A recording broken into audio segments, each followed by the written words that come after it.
Hello friends, welcome to the very interesting subject that is basic electronics engineering. Now from this lecture we will start with our unit number 1, that is introduction to electronics. Now before going to start this lecture, let's see what is the overview of your unit number 1 or which are the different topics are included in your introduction to electronics.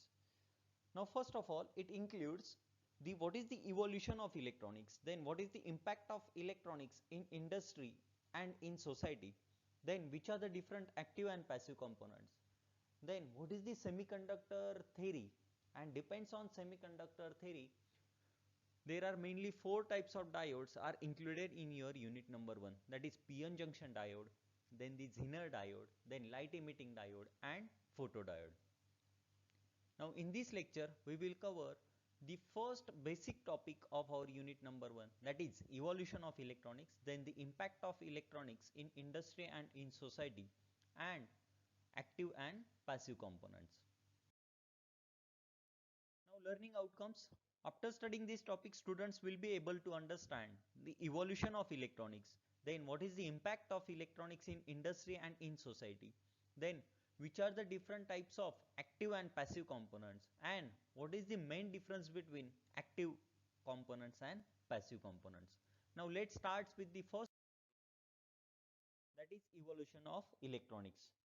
Now before going to evolution of electronics, first of all you should know what is electronics and what is the need of electronics. Now as per IRE, that is Institute of Radio Engineers, the electronics is a field of science and engineering that deals with the electronic devices and utilization of these devices. As we know, electronics has great importance in today's world, as electronic devices are capable of doing many functions such as rectification, then the amplification, then the control generation, then the conversion of light into electricity, and the conversion of electricity into the light. Means these are the different parameters which you can perform by using your electronics, that is amplification, then the rectification or conversion of one form of energy into another form of energy, that is nothing but what, sensor or transducer. Then next, what is the need of electronics? Now electronic devices are widely used in industries for the better quality and the automation. Also, they are replacing the large amount of workers which are used for the processing and assembling the industries. So these are the needs of the electronics. Now the evolution of electronics.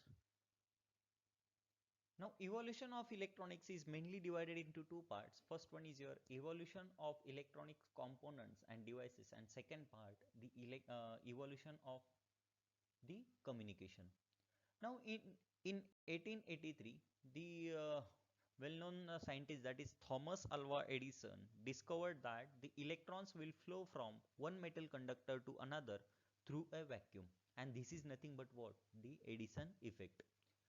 Later on in 1904, the evolution of electronics began with the invention of vacuum diode, which was invented by John Fleming, and he applied the Edison effect in inventing the two element electron tube, that is called as a diode. Means the diode invented in 1904 by the well-known scientist, that is John Fleming. Later on, the scientist Lee De Forest followed in 1906 with the 3-terminal or 3-element tube, that is called as a triode. Then in 1947, the bipolar junction transistor, that is BJT, was invented by the team of engineers from Bell Laboratories. And these transistors function like the vacuum tube, but it is tiny in comparison, then the weightless, then it consumes less power, and it is much more reliable, and it is also cheaper to manufacture with its combination of metal contacts and the semiconductor materials. Now after bipolar junction transistor, that is BJT, the ICs are invented. Now ICs are nothing but what? Integrated circuits. Now integrated circuit was proposed in 1952 by British radio engineer, that is Geoffrey Dummer. By 1961, integrated circuits were in full production at number of firms, and designs of equipment changed rapidly and in several directions to adapt to the technology. Now bipolar transistors and digital integrated circuits were made first, but the analog ICs, then the large scale integration, that is LSI, and very large scale integration, that is VLSI, followed by the mid of 1970s.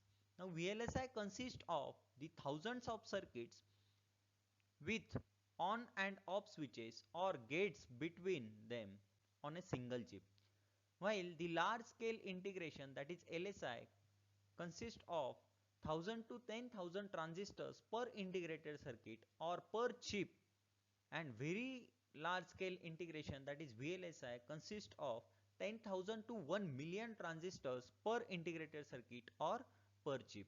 And microcomputers or medical equipments, then the video cameras and communication satellites are the only examples of devices made possible by integrated circuits.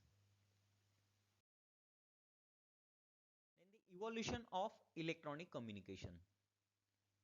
Now in 1844, the telegraph was invented. Later on in 1876, telephone was invented by the Bell Company. Then in 1887, the Hertz discovered the radio waves. Then in 1895, Marconi demonstrated the first wireless telegraph. Then in 1901, the first radio transmission was invented. Then in 1923, the television was invented. Then in 1940, the radar was invented. Then in 1954, color TV broadcasting was invented. Then later on in 1962, the first communication satellite. Similarly in 1969, the invention of the internet. Then in 1975, the personal computers, or we can call it as an yes PCs. Then in 1983, the cellular phones, and later on in 1998, the HD TVs are invented. So this is all about the evolution of electronics. Now if you see the overview of your evolution of electronics, first of all, by using Edison effect, the diode is invented. Later on, after the diode, the triode is invented. Then after triode, the transistor, that is bipolar junction transistor, was invented. And then later on, number of transistors are integrated on a single chip, and that chip is nothing but what? ICs. And if you see the evolution of electronic communication, first it is invented, the telegraph, in 1844, and in 1998 the HDTV is invented. Then what is the impact of electronics in industry and in society? Now electronics helps in many ways in our day-to-day life, and it impacts on following areas like industrial application, defense application, then medical science, then instrumentation, then communication and entertainment, and communication on social media. Now what is the impact of electronics in industrial application? Now automatic control of various systems is becoming an important concept in industry. Now electronic circuits are used to control the parameters, similarly the thickness, the quality, the weight and the moisture content in various industrial application. They are also used to amplify the weak signal. Now what is amplification? Amplification is nothing but what? The conversion of weak signal into what? Strong signal. So electronics plays the very important role while amplifying the signal, or while converting the weak signal into what? Strong signal. Then the electronic circuits are used to convert one form of signal into another form. Means, if we consider one example, if suppose what is our objective? To convert the light into what? Electrical signal. Now to convert our light into electrical signal, we can use our light sensor to convert light into what? Electrical signal. And light sensor is nothing but what? It is the part of our electronics. So electronic circuits are used to convert one form of signal into another form. The calculators and computers are some other applications of electronics in industry. Electronically controlled timers, then the welding, then the heating and system, and the power station are some other examples. Now, what is the impact of electronics on the defense system? The most important application of electronics in defense application is radar, that is radio detection and ranging, which can find the exact position of enemy aircraft. Means the communication part is used to implement the radar system. The laser guided missiles and bombs are also important applications of the electronics in defense field. Similarly, the night vision infrared glasses and cameras, then anti-aircraft gun guiding system, etc. are some other defense applications. Then what is the impact of electronics in medical field? Now electronics helps doctors and scientists in diagnosis and treatment of various diseases. Similarly, the electronics is useful in saving mankind from a lot of suffering and the pain. Now various electronic instruments used in medical fields such as the digital X-ray machine, then ECG, that is electrocardiogram, then the oscilloscope, then the CT scan and MRI machine, then the sonography machine. Means all these machines are implemented by using the electronics. So the electronics has most impact in medical field also.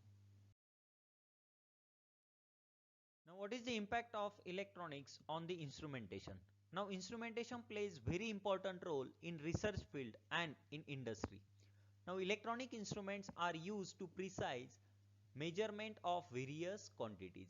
Now some important examples where electronics is used in instrumentations are: first, the CRO, that is cathode ray oscilloscope, then the frequency counter, then the signal generators, then the strain gauges, then the digital weighing machine, or if we see the example of digital thermometer. Now these are the different electronic devices which are used in the instrumentation. Now what is the impact of electronics on communication and the entertainment? Now there are two types of communication taking place. One is wire and another is wireless. Now telegraphy, then telephony, then telex, then teleprinters are the some examples of your wired communication media. Similarly, the radio broadcasting or TV broadcasting or satellite broadcasting are the examples of our wireless communication media. And both wired as well as wireless communication media are made up of electronic components. So the applications such as the radio or TV or the satellite TV are the examples of communication as well as the entertainment. Now, what is the impact of electronics on communication on social media? Now the most recent and most powerful applications of electronics are the mobile communication and the communication over the internet. As we know, the communication have the more impact on social media platforms like the WhatsApp, Facebook and Instagram. Now it is possible to make video calls to our relatives and friends staying far away from us by using the communication. So these are the different impacts of communication or electronics on the social media. Now let's start with the next topic, that is active and passive components. Now basically all the electronic components are divided into two categories. First one is your active components and second one is passive components. Now what is active components? The components which supplies the energy in the circuit in the form of voltage or current and produce the amplification and behave actively in the circuit are called as an active components. Different examples of active components: voltage sources, then the current sources, then the diodes, transistors, op-amps, etc. These are the active components. Now if you see the example, that is diode or transistor or op-amp. Now these three electronic components delivers the energy to the circuit. Similarly, we can use our diode as an rectifier. Similarly, we can use our transistor or op-amp as an amplifier. Means they delivers the energy to the circuits. That's why they are called as an active components. Similarly, what is meant by passive components? The components which consumes energy in the circuit or store the energy without producing any amplification. These components are called as an passive components. And resistors, capacitors, inductors or potentiometer, these are the different passive components. Now if you see the examples of resistor or capacitor or inductor or potentiometer, now resistor is not used to supply the energy to the circuit, but your resistors consumes the energy from the circuit. As we know, the basic use of our or basic application of our resistor controls the flow of current, means it consumes the energy in the circuits. That's why resistor is a passive component.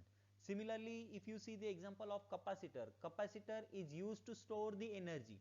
That's why capacitor is a passive component, not an active component. So that is the main difference between your active component and passive components. Active components supply the energy in the circuit, while passive components consume the energy in the circuit. Now let's start with the active components. Now first active component, that is diode. A diode is an active component which have one way wall of electricity. Means the diode allows the flow of electricity in only one direction, means it is unidirectional.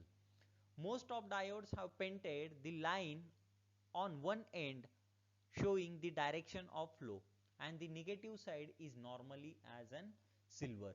Now if you see the picture, now picture shows the example of diode. If you see in picture, the black side is called as an anode and silver side is called as an cathode, and current is always flows from positive to negative or anode to cathode, means black side to silver side.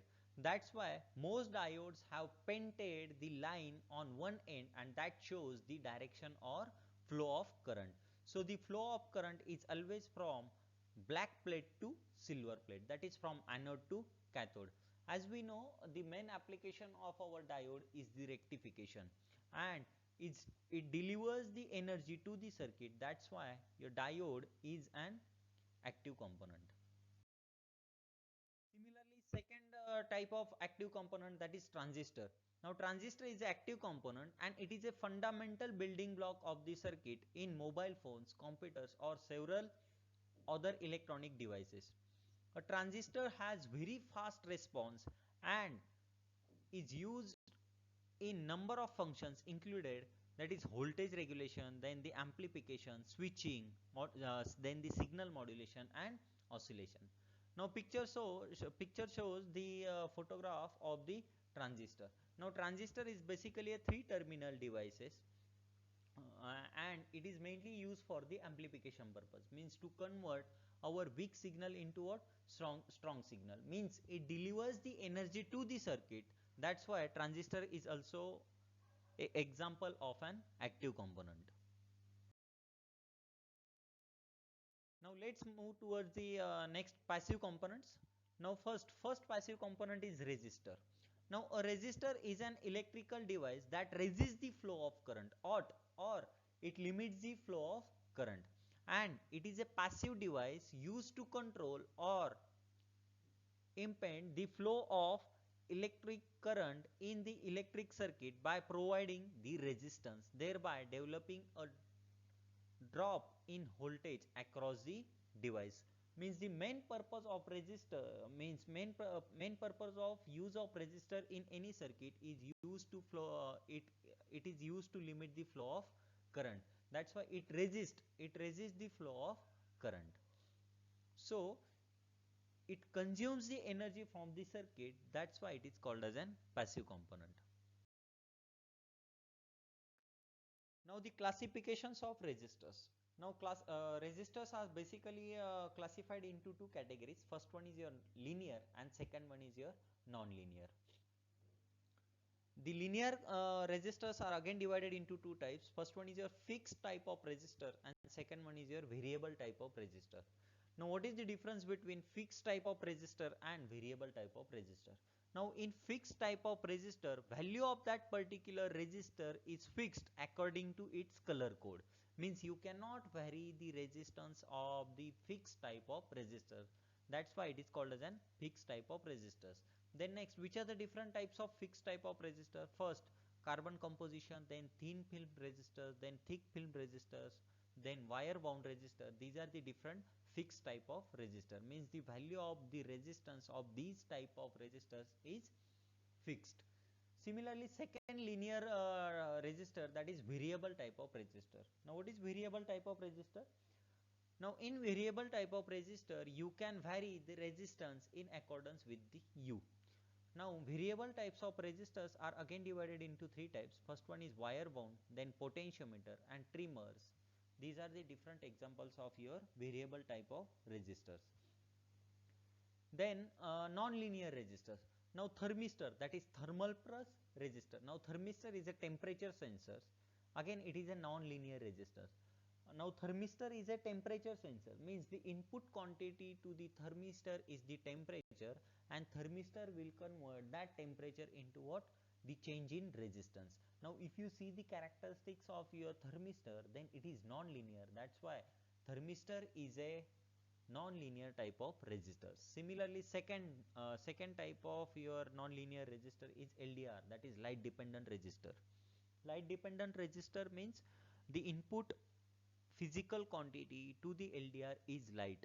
Now your LDR will convert the light into what? Change in resistance. That's why it is called as a light dependent resistor. Means its resistance will change in accordance with how much light is incident on the LDR. Similarly, the photoresistor and varistor are the types of the non-linear resistor. So the main difference between the linear resistors and non-linear resistors is that the characteristics of linear resistors are linear. Similarly, the characteristics of non-linear resistors are non-linear.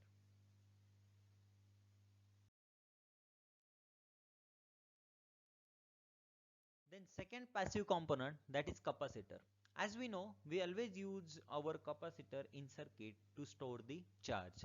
So capacitor is passive electrical component that can store the energy in the form of electric field between a pair of conductors called as plates, and the process of storing energy in the capacitor is known as charging. And the ability of a capacitor to store the charge is measured by its capacitance. Means how much capacitance means how much capacitor will store the charge, it totally depends on the value of that particular capacitor or the capacitance.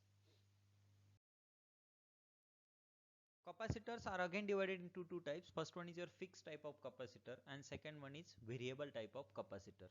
Now fixed type of capacitor means value of that particular capacitors are fixed, and fixed type of capacitors are again divided into two types, electrolytic and electrostatic. There are total two electrolytic capacitors. First one is tantalum and second one is aluminum electrolytic capacitor, and total four electrostatic capacitor. First one is mica, then ceramic, then plastic and paper. These are the electrostatic capacitors. And variable capacitors. Now what is variable capacitor? You can vary its capacitance in accordance with U. Now there are again mainly four types of variable capacitors are there. First one is ceramics, then second air, then third mica and the plastic. These are the different variable capacitors. Then the third passive component of inductor.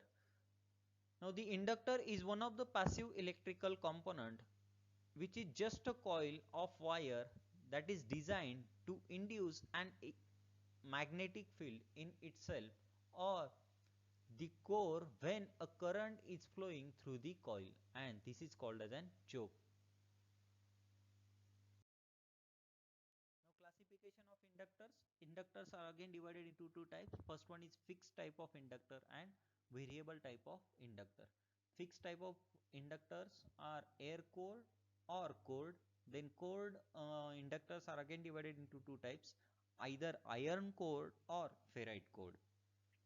Similarly, the variable inductors are divided into two types, the slug turn and the tap inductors. Now, what is the difference between active and passive component? That is important. Now, first difference, the power. Active components delivers the power to the circuit, while passive components employs the power in the circuit. Means active components delivers the power to the circuit, while passive components employs the powers from the circuit. Then which are the different elements? It includes diodes, then transistors, then SCR, that is silicon control rectifier, then batteries and cells. These are the active components. Similarly, the resistors or capacitor or inductors, then transformer, then transducer, these are the passive components. Then operational requirement. Active components requires external source to their operation, but the passive component doesn't require any external source for their operation. That is the main difference between active component and passive component. Active component requires the external source for their operation, while the passive component doesn't require any external source for their operation. Then the power gain. Active components are capable of providing the power gain. Power gain, it is just like as an amplifier, means it can convert our weak signal into a strong signal. But the passive component cannot provide any power gain. Then the energy storage. Your active components cannot store the energy, but the passive components can store the energy. Means the capacitor and inductors are mainly used to store the energy. Then the current flow. Active components are capable to control the current flow in the circuit, but the passive components cannot control the current flow in the circuit. Then the amplification. Active components can amplify the signal because of having gain more than 1. As we know, what is meant by gain? Gain is nothing but what? Output upon input. If suppose gain is maximum, then and then only your output will be maximum. So if gain is more than 1, then you can use that particular active component as an amplifier. So the active component amplify the signal because they have gain more than 1. But the passive components are not able to amplify the signal because they have gain which is less than 1. And the direction of operation, active components are unidirectional, but the passive components are bidirectional. Now what is the difference between unidirectional and bidirectional? Unidirectional means what? The current flow is only in one direction, but the bidirectional means what? The current flow in both the direction.